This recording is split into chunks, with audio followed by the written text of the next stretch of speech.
पुरानी पेंशन की बहाली के मुद्दे पर आंदोलित सरकारी कर्मचारियों से महागठबंधन ने अपनी सरकार बनने पर सरकारी कर्मचारियों से पुरानी पेंशन की बहाली का वादा किया है और इसी को ध्यान में रखते हुए बिहार में पहले चरण का मतदान शुरू हो गया और सरकारी कर्मचारी भारी तादाद में मतदान करने जा रहे हैं। आपको बता दें कि पुरानी पेंशन की बहाली के मुद्दे पर बिहार में लंबे समय से सरकारी कर्मचारी आंदोलित है और इसी के साथ सरकारी कर्मचारी सिर्फ अपना मतदान नहीं कर रहे हैं बल्कि अपने परिवार और रिश्तेदारों को भी इस बार मतदान करने के लिए कह रहे हैं, वो भी महागठबंधन को चुनाव में जिताने के लिए। उन्होंने इस बात की अपील की है कि एक बार हमारी पुरानी पेंशन की बहाली के लिए आप लोग मतदान करिए, क्योंकि महागठबंधन ने चुनावी मैनिफेस्टो में इस बात का वादा किया कि अगर उनकी सरकार बनती है तो पहली कैबिनेट में ही सीधे तौर पर पुरानी पेंशन की बहाली की मुहर लग जाएगी। तो जाहिर सी बात है कि बिहार में पुरानी पेंशन की बहाली के मुद्दे पर आंदोलित सरकारी कर्मचारियों में इस बार मतदान को लेकर के काफी ज्यादा उत्साह है और इसी के नाते से सरकारी कर्मचारी वोट की चोट के जरिए सत्ता परिवर्तन करने की कवायद में जुटे हुए हैं। इसलिए पुरानी पेंशन की बहाली के मुद्दे पर आंदोलित सरकारी कर्मचारियों ने अपने परिवार और रिश्तेदारों से अपील की है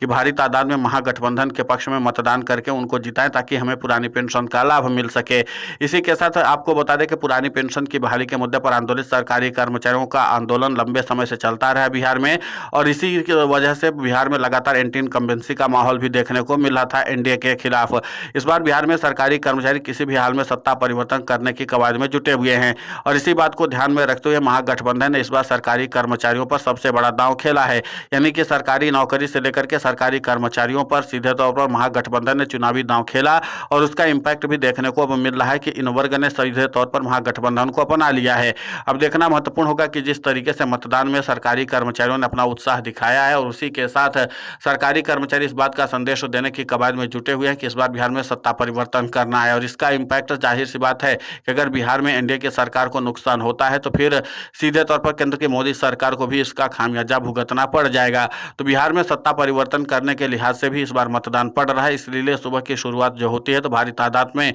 लोगों की एकजुटता देखने को मिल रही है और भारी तादाद में लोग मतदान करने भी आ रहे हैं। माना जा रहा है कि इस बार बिहार में कई संकल्पों को ध्यान में रखते हुए मतदान पड़ने वाला है और इस बार बिहार में ओपीएस फैक्टर की चर्चा काफी ज्यादा रही है। खासकर महागठबंधन के जो नेता थे, खासकर कद्दावर नेता, उन सभी नेताओं ने अपने अपने चुनावी रैलियों में पुरानी पेंशन की बहाली के मुद्दे को एक चुनावी गारंटी के रूप में स्थापित किया है ताकि सरकारी कर्मचारियों तक एक बड़ा सियासी संदेश दिया जा सके। तो बिहार के सरकारी कर्मचारी इस बार सत्ता परिवर्तन करने के लिहाज से मतदान कर भी रहे हैं और करवा भी रहे हैं। अब ऐसे में देखना महत्वपूर्ण होगा कि जिस तरीके से पुरानी पेंशन की बहाली के मुद्दे पर आंदोलित सरकारी कर्मचारियों ने बिहार में सत्ता परिवर्तन करने के लिए चरणबद्ध तरीके से योजना बनाई है, उस चरणबद्ध योजना का कितना लाभ और इम्पैक्ट देखने को मिलता है। लेकिन इतना तय माना जा रहा है कि पहले चरण में अगर सरकारी कर्मचारियों ने अपनी योजना को धरातल पर उतार लिया है और उसके जरिए मतदान करवाया है तो फिर जाहिर सी बात है कि एनडीए को तगड़ा झटका न सिर्फ लगेगा बल्कि एनडीए के कई बड़े चेहरों को भी सियासी तौर पर भारी नुकसान भी हो सकता है। और इसी बात को ध्यान में रखते हुए एनडीए ने पहले चरण के मतदान में अपने एड़ी चोटी का दम लगा रखा था, तो दूसरी तरफ बिहार के सरकारी कर्मचारियों की सक्रियता जो थी अप्रत्याशित तौर पर बढ़ गई थी।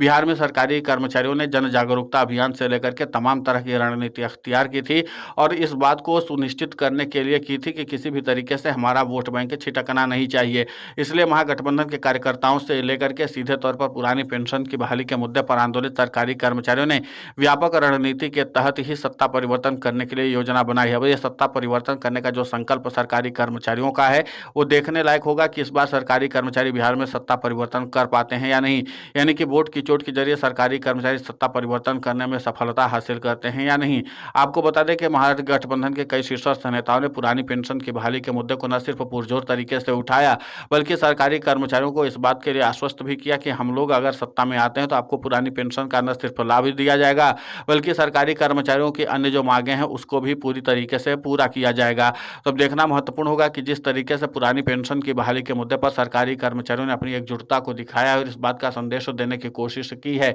कि बिहार में वो सत्ता परिवर्तन करने का दम रखते हैं। और इसी के साथ आपको बता दें कि कई राजनीतिक विश्लेषकों ने भी इस बात को माना था कि अगर बिहार में महागठबंधन ने पुरानी पेंशन की बहाली का वादा और इसके बाद सरकारी नौकरी का वादा किया है तो जाहिर सी बात है कि इसका इम्पैक्ट बहुत तगड़ा देखने को मिलेगा और इसी का खामियाजा एनडीए को उठाना पड़ सकता है, क्योंकि बिहार में सरकारी कर्मचारियों का साथ अब तक नीतीश कुमार को मिलता रहा था, लेकिन इस बार सरकारी कर्मचारी मुख्यमंत्री नीतीश कुमार और प्रधानमंत्री नरेंद्र मोदी दोनों से ही खपा है। इसलिए इन दोनों का जादू अभी बिहार के पहले चरण के मतदान में भी देखने को नहीं मिला और इनकी जो चुनावी रैलियां थी वो भी कोई खास असर नहीं छोड़ पाई थी। अब इसी बात को ध्यान में रखते हुए बिहार के सरकारी कर्मचारी इस बार सत्ता परिवर्तन करने के लिहाज से मतदान कर रहे हैं और भारी तादाद में सरकारी कर्मचारियों की एकजुटता भी देखने को मिल रही थी। खासकर सरकारी कर्मचारियों में एकजुटता तब देखने को मिली जब यूनिफाइड पेंशन स्कीम के नाते से सरकारी कर्मचारियों को केंद्र की मोदी सरकार ने झटका दिया था, क्योंकि केंद्र की मोदी सरकार से सरकारी कर्मचारियों ने यूनिफाइड पेंशन स्कीम में कई सुधार की मांग की थी, लेकिन केंद्र की मोदी सरकार ने उन सभी मांगों को सिरे से खारिज करते हुए अपने मन मुताबिक ही सुधार किए थे।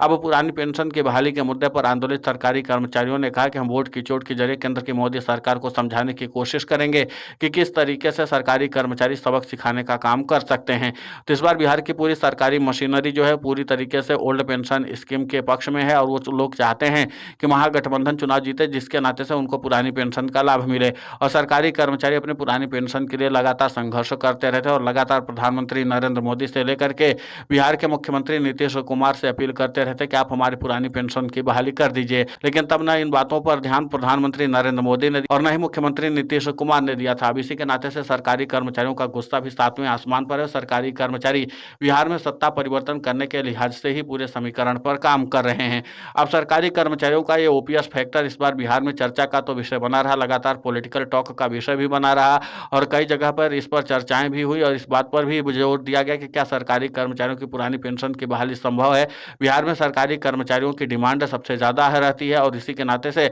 सरकारी कर्मचारियों ने जिस तरीके से पुरानी पेंशन की बहाली के मुद्दे को पूरे चुनाव में घुमाया है और जिस तरीके से महागठबंधन के शीर्षस्थ नेताओं ने भी पुरानी पेंशन की बहाली के मुद्दे पर सरकारी कर्मचारियों से वादा करने में और गारंटी देने में कोई गुरेज नहीं किया है, तो ऐसे में देखना महत्वपूर्ण होगा कि सरकारी कर्मचारियों का ये ओपीएस फैक्टर कितना दम दिखाता है। लेकिन इतना तो तय है कि पुरानी पेंशन की बहाली के मुद्दे पर आंदोलित सरकारी कर्मचारियों ने इस बार वोट की चोट के जरिए सत्ता परिवर्तन करने का संकल्प लिया है। अब ये देखना होगा कि सरकारी कर्मचारी बिहार में कितनी सफलता हासिल कर पाते हैं, क्योंकि सरकारी कर्मचारियों का यह दांव अगर चल गया तो फिर केवल बिहार ही नहीं बल्कि कई अन्य राज्यों के जो विधानसभा चुनाव होंगे वो भी प्रभावित हो सकते हैं और सरकारी कर्मचारियों का जादू चल सकता है। आपको बता दें कि अभी हालिया वक्त में 2 राज्यों के विधानसभा चुनाव में सरकारी कर्मचारियों को उतनी सफलता नहीं मिली थी और वहां पर भी सरकारी कर्मचारी पुरानी पेंशन की बहाली के मुद्दे पर लंबे समय से आंदोलित थे और वो 2 राज्य थे महाराष्ट्र और इसके अलावा हरियाणा। दोनों ही राज्यों में सरकारी कर्मचारी पुरानी पेंशन की बहाली के मुद्दे पर व्यापक रणनीति के साथ काम कर रहे थे, बावजूद इसके सरकारी कर्मचारियों को कोई खास सफलता हाथ नहीं लगी थी।